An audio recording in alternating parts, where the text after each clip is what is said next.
live events, water cooler events, rich immersive experiences. So those are the applications that I think start to become a real draw. And that as we think about, who's going to win in this future, it's ones who can deliver on those sorts of experiences.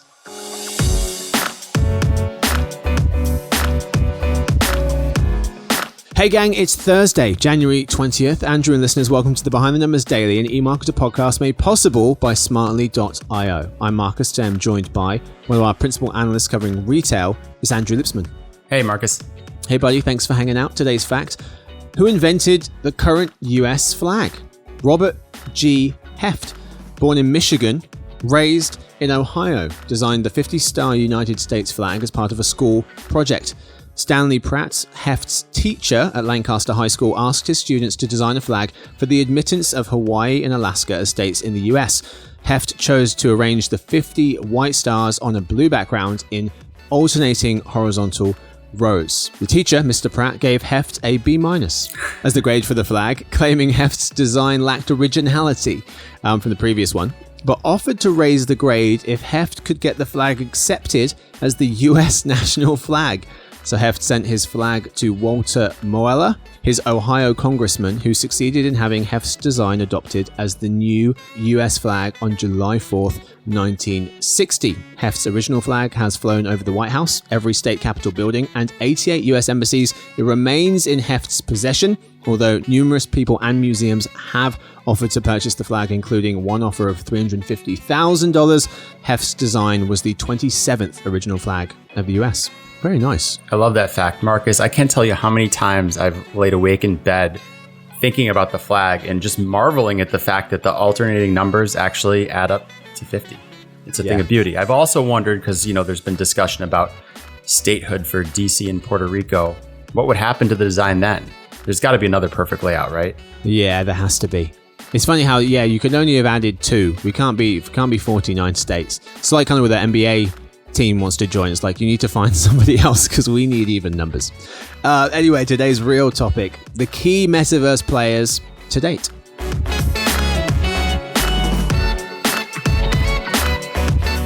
Andrew, we're talking all about the Metaverse again today. We've done a couple of episodes, but we started a mini residency of sorts on the Metaverse. There's so much coming out about it since last year pretty much, but particularly as Facebook made its big announcement that it's going to be pushing into the Metaverse, the digital 3D world that Facebook and others are expecting us to live inside of in the not too distant future, basically the next generation of the internet. And there's so much to talk about, Andrew, within the world of the Metaverse. We decided to do this residency. In the last episode, we tried to define it, and then you laid out a very nice framework for thinking about the Metaverse. So check that episode out. I think we put that out in December. But now we've got a second episode for you on the Metaverse, and we're talking all about the key players. And Andrew, you like the idea of breaking them down into 2 categories: big tech and brands and content. Thoughts really quickly on the categories? Were there other categories you had to leave out, or are these pretty much the 2 main ones? For now, I think it's a good starting point. There's going to be a lot of other players, right? You could easily go into the world of crypto. I'm not ready for that just yet. But let's start with the big tech players, because we're thinking about a new platform, and the key walled gardens are going to play a role here. And they're certainly the ones with the deep pockets to invest in this future. But it's a content experience. So I think there's a really interesting array of content brands that are well positioned to take advantage of this opportunity.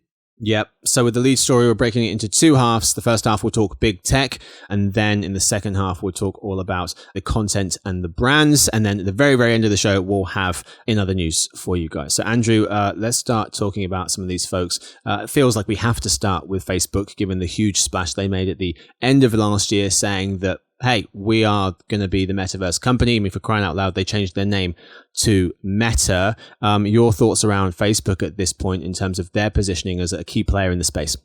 Well, they have to be taken seriously, right? They've rebranded their entire company around this, and they've committed to investing billions upon billions of dollars. So I think it's fair to assume, given the level of brainpower they have in the company, the resources they're bringing to bear, that they will be at the forefront of creating next generation hardware, content experiences, and everything that will ultimately go into this. They also have a clear leadership position in market share today for VR headsets under the Oculus brand. So I think if we think about the early days of this as a hardware battle, certainly Facebook Meta is well positioned for that battle. But, and there's a big but, I think that the question is, as these worlds get built, as we have this new platform, to what extent will Meta be the entry point and the conduit through which most people will immerse themselves in this environment? I think there are still many, many issues that Facebook, the brand, has with trust and how people engage in their platforms that is a not insignificant hurdle that they are going to have to get over. So I want to come to that in a second. I'm going to quickly go through some of what I saw as the strengths, which you kind of touched on a few of these. But when I was thinking about it, number one, first mover advantage. And they're not the first mover, but they're a relatively first mover. They already have a social VR space, Horizon Worlds. They already have the hardware, as you mentioned, Facebook's Oculus Quest getting renamed as Meta Quest. Number two, users. A third of the worldwide population use a Facebook product, whether that's Facebook, Instagram, Facebook Messenger, or WhatsApp. A third of the people on the planet Earth use one of those Facebook products daily. Just under half use one monthly. So they've got the people there already. And then number three, cash money. You said it in terms of their billions of dollars. They said back in October they're spending $10 billion on its Metaverse division in 2021. They're hiring 10,000 workers in the EU to build up its metaverse. Roblox, for context, another player in the space we're going to be talking about later, has 1,200 workers at its entire company. So the strengths are there. The weakness, Andrew, for me, this leads me on to the point about the entry point you were talking about, obviously is the name. The Facebook brand comes with privacy issues, trust issues. But I also was thinking Facebook, Meta, I should say, the company, the name could be the strength in the fact that they have Instagram. What if Instagram was the world, the entry point, the portal into the metaverse? And actually they focused on the younger folks who may be more likely to jump in than some of those older folks who are going to be part of that Facebook brand, which is a bit more tarnished than Instagram. Yeah. I mean, so what we don't know is how this all materializes and what brand does become the entry point for this experience. I will say this, the Facebook brand has been losing relevance with younger users. Instagram is still relevant, but if we cast this out a few years into the future, especially given competitive threats with TikTok, that brand may not be quite as resonant as it is today.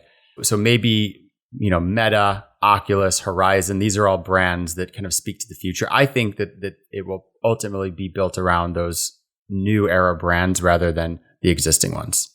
Yep. So a couple advantages that you mentioned, identity for Facebook. They do own sort of that individual graph of people with their real identities. I think that could be important as we think about a world built around avatars, is being able to tie that to a certain identity. The other thing is, we've talked a lot about that we don't think the experience is going to be necessarily directly through the VR headset. To the extent that it is, that probably advantages Facebook today. But if it's through other screens, this is where I think there may be more of a hurdle. In fact, I think that they introduced their Portal product, that screen that I think is effectively Zoom on steroids. Right? I mean, this is probably going to be an important point of communication in the future in the metaverse. And Facebook has not really succeeded with that. I think I just saw them discounting the product, which I think originally retailed for about $200 for less than $80. It's just not getting into people's homes. So that is going to be a hurdle for them going forward as they think about those ancillary screens. Well, that brings us nicely onto Apple, which they haven't made any real significant public announcements about this. There's been kind of bits and pieces of information in terms of what they're going to do. But their huge strength in this is they own devices. They own them. Tim Higgins of the Wall Street Journal recently wrote that Apple's metaverse prospects produce real optimism for investors. The iPhone maker hasn't disclosed its plan for the virtual world, but many are betting the company will introduce extended reality devices. Longtime Apple analyst Katie Huberty of Morgan Stanley notes, in conversations with venture-backed AR and VR companies, the consensus is the real catalyst for mass market AR, VR adoption will come when Apple enters the markets. Andrew, how optimistic are you that Apple can make a real dent in the metaverse space? I think they're going to be a really key player. First off, they can be patient in getting in. They don't have to be the first mover. They've shown that they can be the late mover and take over a market. We know that their hardware that they're building around this experience is going to be best in class. They already have a big advantage, by the way, with AirPods. I mean, there's been a lot of discussion about audio as a key application of the metaverse. So they're already best in class there. I just talked about Facebook Portal. I think screens are going to be important. And I mentioned on a previous prediction episode that I think Apple will eventually actually get into screens. And then they're weaving in all these content experiences with fitness. They're ramping up their, TV offering. All these things I think will fit together nicely. We just have to play it. The question is, when does this materialize? I still think it's probably on something like a 5-year time horizon. Yeah. The weakness, you can argue, for Apple is that its vision likely involves AR glasses, and they, to one quote, don't take anyone out of their real environment. So I wonder if there's going to be these two emerging battles between what does the metaverse really mean? Is it about overlaying the digital world onto the physical, or is it about taking yourself out of the physical and into the digital? And from what we can tell in Tim Cook's comments on the space, he's talking about it in augmented reality terms. So I do think that we'll see those kind of AR glasses become a piece of this. But yeah, to some extent, we like to think that Apple has everything figured out. I'm sure they are still very much figuring this out and watching carefully. They always watch to see what consumers actually adopt in their behavior and will adapt their hardware accordingly. Right. Another big player, Microsoft, even bigger now, Andrew. They made headlines with a huge acquisition earlier this week. What can you tell us about them? Yeah, acquiring Activision Blizzard. So they already have Xbox. Now with Activision Blizzard, they're really going deep into gaming. Gaming is an important entry point for how people are likely to engage in these sort of virtual worlds. Microsoft, I think a lot of their technology advancement can fly under the radar. So they're pretty sophisticated in a lot of the techniques that will probably come into play. And there's been a lot of discussion about work, the future of work in the metaverse as one of the core early applications. I will say this. I think that Microsoft is smart to play towards that future. They can certainly invest in it, and they have a lot of great technological capability. I'm not as bullish on that whole prospect of the future of work being done through VR headsets and avatars. I don't know. I think it's going to take a long time for something like that to happen. Who's investing in that hardware? Which companies are going to go out and buy all their employees' hardware and headsets? Because you really need everybody on board and doing it to make it work well. You can't have some people doing it and some people not. So I have a hard time envisioning that future as ever being a reality. And I don't know if it solves a problem. I don't know if it's better to be, to feel like I'm in the same room versus what we've already become pretty accustomed to with a Zoom experience. I'm with you on that. I mean, I could see a world in which you do part of your job inside virtual reality, that for meetings, as opposed to opening up Zoom or Google Meet or whatever Teams, you put a headset on. But to your point, which is I put down as their weakness, they've spent years developing HoloLens mixed reality headset, largely being aimed at developers and businesses because of its high cost. So how much can that come down? And then you mentioned the workplace angle. They've got a new feature for its Microsoft Teams workplace communication suite called Mesh. Will launch this year. Mesh users will be able to have simulated in-person meetings using avatars. So it's definitely an angle they're going to be pursuing.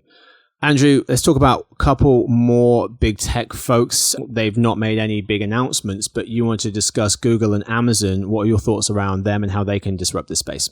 Yeah, so I'm the least clear on both of these. You just know that they're going to be players, though. So we can kind of lump them together, right? What do they have? They've got some hardware that they're developing, whether that's earbuds. They both have voice interactivity. So they've got technology that will support an experience. They both made some moves into content and gaming. I just don't know exactly how it all coalesces together for them. I will say one advantage that Amazon really has is when they're ready to make a bigger play, and if it needs to be heavily enabled with hardware, Amazon has the ability to bring brute force to the equation and heavily subsidize that hardware, especially on promotions like Prime Day, to get it in the hands of consumers to adopt. But again, I don't really have a good handle on what their conceptualizations of this future would be. Mm-hmm. Yeah, I mean, with Google, kind of you could argue the center of the internet in terms of around search, they're definitely not going to want to get left out of this.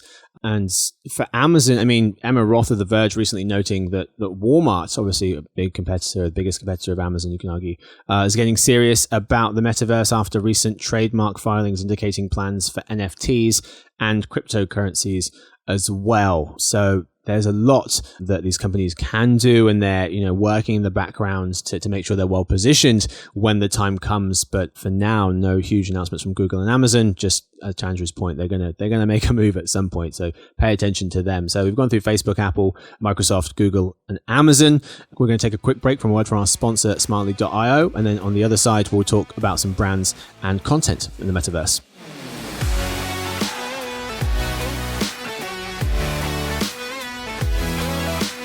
Hi to all the social media marketers out there, listen up. Social platforms have become more important than ever for brands, you know this. So if you're looking to scale your social advertising in 2022, look no further. Smartly.io is number one in social media advertising. They help brands automate every step of the process by combining creative production and ad buying to unlock greater performance. To get the brand new 2022 social advertising trends report, go to smartly.io/eMarketer. All right, folks, we are back. Time now for the second half of The Lead. We'll have any other news a bit later on towards the end of the show. We're going to be talking about brands and contents. Andrew, where would you like to start with this one? Yeah, well, I think content is central to the adoption of lots of new behaviors. So I tend to think about content first. And in this early conceptualization of the metaverse, these virtual worlds are happening today in some capacity at two companies like Epic and Roblox, Epic with Fortnite in particular. Now, what's interesting, though, is that the audiences that are predominantly engaging in these universes are younger. So that's kind of the early adopter foothold. But I think there's something unique about both of these companies. They are learning and getting a feedback loop going on how people actually engage in these virtual worlds. And I think really understanding that behavior is going to be critical to inventing the future. Understanding the pitfalls, right? There's a lot of issues that we know about today in terms of the downsides of being connected. And you can only imagine how much worse some of those can get in virtual worlds. Yep. But also the cool applications of what can be done, probably that were never intended in the first place. A great example of that is the Fortnite, Travis Scott concert, which just amassed, millions of people around this event. And it shows you the kind of future of virtually aggregating audiences around these live events. That's very, very high potential and something that I'm thinking a lot about. Yeah. You mentioned young audiences. Roblox, I put it down as a weakness. You could argue it's a strength, but Roblox skews young. Recent article by Insider Intelligence eMarketer Briefing Director Jeremy Goldman noting 67% of users for Roblox, 2/3, are under 16 years old. Only 14% are over 25, according to Backlinko. But Andrew, established user bases. Roblox in Q3 overall daily active users grew 30% year on year to 47 million people. When did they amass such a big audience? I wasn't paying attention. You don't have kids, Marcus. That's why. Exactly Going to right. any elementary school, you'll be hearing about it. Right. No, there's what's also really cool about it is that it's a creative community, right? And we think a lot about the creator economy and everything that we're seeing happen on social platforms today. This is happening in a totally new and interesting way in these virtual worlds. And this is one of the things I'm probably most bullish on when I think about the future of the metaverse is all of the interesting creativity and new incarnations of things that are going to happen in this environment. To me, Roblox is really the test bed for that. Speaking of creativity, one of the strengths Jeremy Goldman was noting is the advertiser and creator friendly branded content experiences. They have those. Hyundai and Vans are some of the folks who've worked on those. Digital goods sales and creators who develop in-game experiences can now monetize their work via in-game advertising. They're working on a creator economy of sorts. They've got their own independent developers who were on pace to earn over $500 million in 2021. So that's going to definitely attract users and influencers, creators, people like that. And they've got their own currency as well, Robux. What are your thoughts, Andrew, on buying things in these environments at this point? This is where companies are going to make a lot of money, right? Not just establishing their own currencies. Again, we're getting into crypto land, and I don't know how to forecast a lot of that. Right. But let's take that out of the equation and just talk about virtual goods. Virtual goods is people buying assets. If you're talking about NFTs, non-fungible tokens, these are scarce assets that people are paying to own bits on a computer, right? Zero marginal cost goods, pure profit. So whoever is able to sell and enable the sale of these virtual goods is going to generate a lot of profits, especially if it reaches scale. So that's a big part of the why. Why is it important for these brands that we're talking about is that they don't even need to build huge businesses in terms of total revenue for it to be very transformative to their bottom line because they'll be very profitable businesses. Yeah. Finally, on Roblox, I'd put down the fear of missing out effect. And this came from a report by Andrew Webster of The Verge saying the British Fashion Council launches new award category for Best Roblox Metaverse Design. And so he says that players will be able to explore a virtual recreation of this awards ceremony using a recreation of Royal Albert Hall. So they can watch the awards at a digital version of Royal Albert Hall. And I started thinking, well, if you're starting to have award shows there and you want to attend those award shows or whatever the event might be, you're going to have to get into this world. And so I started thinking similar to what we were talking about before, Andrew, about the gateway into this world. It could be that fear of missing out. If there are events that you want to attend, you're going to have to learn how to dive into the metaverse. Live events, water cooler events, rich immersive experiences, right? I'm no longer just tuning into the Academy Awards or the Super Bowl. I'm there. Right. I'm in the crowd, right? So those are the applications that I think start to become a real draw. And that as we think about, who's going to win in this future, it's ones who can deliver on those sorts of experiences. Yeah. We started talking about who to include for this episode, brands and content. Lego was a name that you threw into the ring. Why? I think they're sort of a natural extension to what Roblox is doing, right? Lego is already a brand built around building. They've gotten into the content game, right? We've had the Lego movies over the last couple of years. So they're not just purely a toy company. They are more of a content company than they've ever been before. And it's a brand that I think also traverses generations. There's a lot of, so there's potential for parents to engage with their kids. So I just think that Lego is especially well positioned in terms of, aligning with younger users, but also being able to draw in a larger audience as well. I think they're just made for this environment. An incredibly strong brand. And another brand that you wanted to talk about as well, a very strong brand, is Disney. What do you see as the main strength of Disney as it enters this arena? Disney has IP around so many of their sub-brands that's second to none. And there's a line of thought that the metaverse will really become a chance to world build, create these virtual universes around a certain type of IP. So for Disney alone, you have Disney and all the different worlds they've created and the characters that are the tentpoles for that. You've got Pixar, you've got Marvel, you've got Star Wars. So they just have an unbelievable array of worlds. Yeah, I mean, the worlds talking about worlds. The worlds that they can build are absolutely incredible. And I think that that's where people are their time is going to gravitate towards known brands and quantities like that. And then, also Disney owns ABC and ESPN, and they play in the realm of sports and basketball. Marcus, you and I are big basketball fans. So I think there's an extension into another one of the applications that I see is really exciting, which is professional sports. Yeah. How so? How can you see them taking advantage of professional sports and getting people excited about the metaverse through their affiliation with the NBA, for example? Have you ever sat courtside at an NBA game? No. I'm not making courtside money, Andrew. You can through virtual worlds. This is already happening. And so I think that experience alone is one of those things that is going to attract a lot of people. Can I tell you something that's actually both interesting and sad from my own courtside sitting experience? Yep. So the first NBA game I ever went to, I was invited by somebody who in the basically pre-Jordan era of the Bulls had courtside tickets. So my first ever game, I was 5 years old. I was in kindergarten. I sat courtside at a Bulls and Bullets game, and I've never gotten close to there since. Who are you? Too young to appreciate. Wow. It was also the year, it was Michael Jordan's second year, and he was injured. So I didn't actually even get to see him. I did, however, get to see a 7'7" Manute Bol on the Bullets, and I thought that was pretty awesome. So actually thinking about it, I guess I technically have been courtside or one seat behind courtside before. So the NBA, they send teams over to the UK and they used to play exhibition games. Now they play regular season games down in London. And my dad would take me and my brother and sister, because my mum, she's not interested at all. She'd take the four of us, we'd go down to the NBA games down in London a couple of times a year. They have them.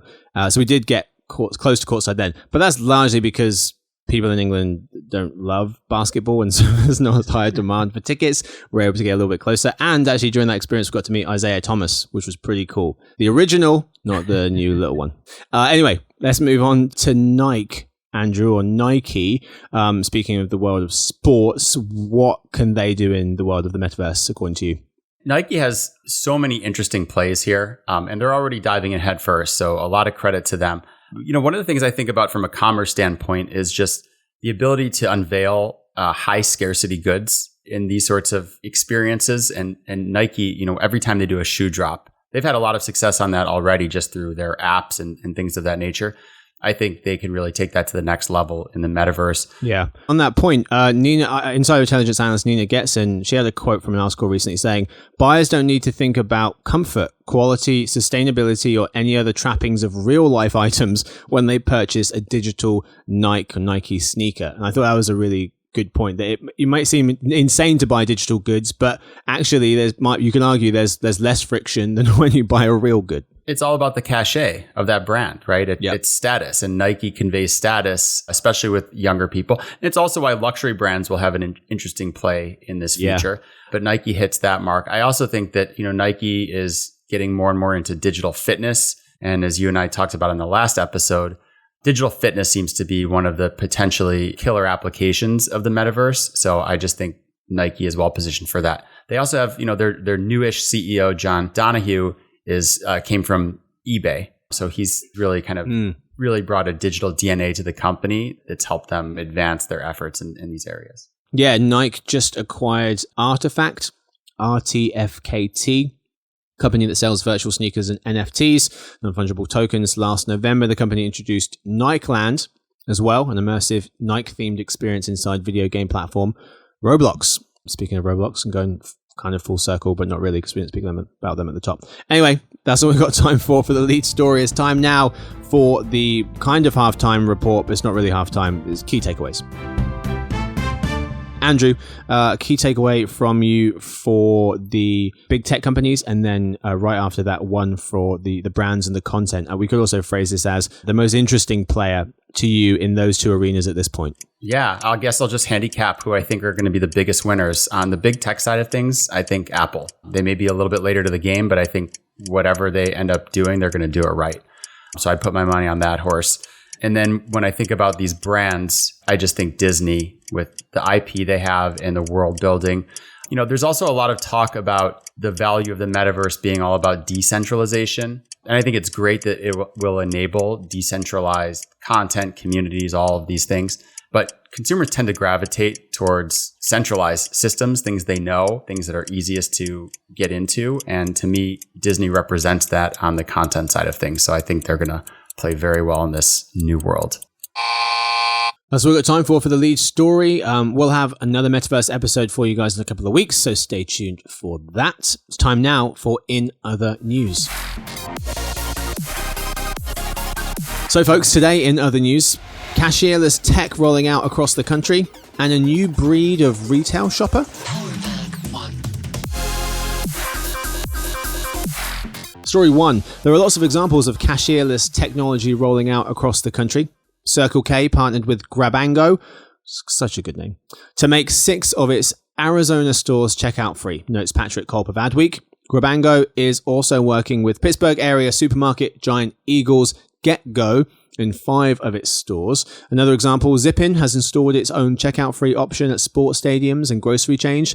iFi, or AFI, has partnered with Loop Neighborhood gas station stores in California's Bay Area on cashierless checkout, and also a new Starbucks pickup cafe in New York City that uses Amazon Go's Just Walk Out cashierless technology. It's on 29th between Park and Lex if you're living in New York City and want to check it out. There are 2 more scheduled to open this year, notes Kim Lyons of The Verge. So Andrew, the one thing to watch with cashierless tech in 2022 is blank. Convenience. It's no surprise you're talking about some headlines in the convenience sector. Cashierless tech is all about convenience. People don't want any friction for something that's about getting in and getting out. And, I think sometimes we underappreciate convenience stores are real innovators in a lot of cases, and they see an unbelievable amount of foot traffic. So I like seeing this innovation, and I'm not surprised that this is where we're going to see widespread adoption. That's ultimately what I think will kind of push this technology into different store formats. Story 2. There's a new breed of retail shoppers, remote workers. Notice a recent piece of sponsored content from navigation software Google subsidiary Waze in Retail Dive. They think the shift to remote work has fueled daytime drives and spontaneous retail visits. Andrew, in your opinion, the two most notable changes to how remote workers or working have changed shopping are blank and blank. I think omnichannel and same day. So what do I mean by that? So omnichannel, Yes. Shopping is always on. And I think the reality is any retailer needs to be serving the customer across all of these channels, within the context of an individual day. I think the older view of omnichannel may have been a little bit more that sometimes they're going to do an e-commerce purchase. Sometimes they're going to want to go in store and you have to be in both places. Now you have to be in both places really in an integrated fashion at the same time. Same day, I think a lot of those purchases that frankly in the past, you might say, oh, I need something. I'll have to do an Amazon order and I'll get it 2 days later. I think the same day ability now that you can go and pick something up that you might need right now has changed the game. So you mentioned consumers are doing maybe during the middle of the day store trip that they hadn't done in the past. I just did this last week. I had to drive in the middle of the day to Best Buy because I had Wi-Fi issues and I needed to go pick up a home mesh network and I needed it fixed today. Yep. So that I didn't have a choppy podcast. So I think those things are real though. And I was able to get there and get back in half an hour during the day that I wouldn't have been able to do otherwise. Real talk. That's all we've got time for today's episode. As I mentioned before, we'll have another Metaverse episode for you in a couple of weeks' time. Andrew, thanks for hanging out today. Thank you, Marcus. Thank you to Victoria. She edits the show. Thanks to everyone listening in. We'll see you tomorrow for the Behind the Numbers Weekly Listen, hopefully. The eMarketer podcast made possible by smartly.io.